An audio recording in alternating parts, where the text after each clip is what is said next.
يا رحيم يا رب العالمين.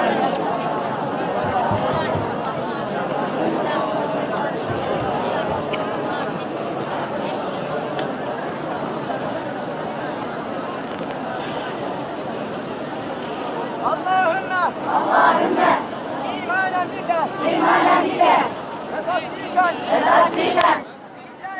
بكتابك ونفاعا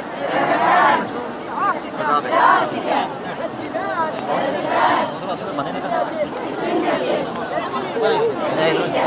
حبيبك ورسولك صلى الله عليه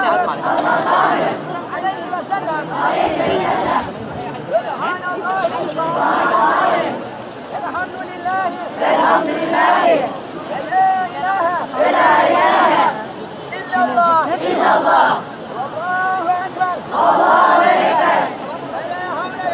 ولا حول لنا ولا قوة لنا إلا بالله العلي العظيم. اللهم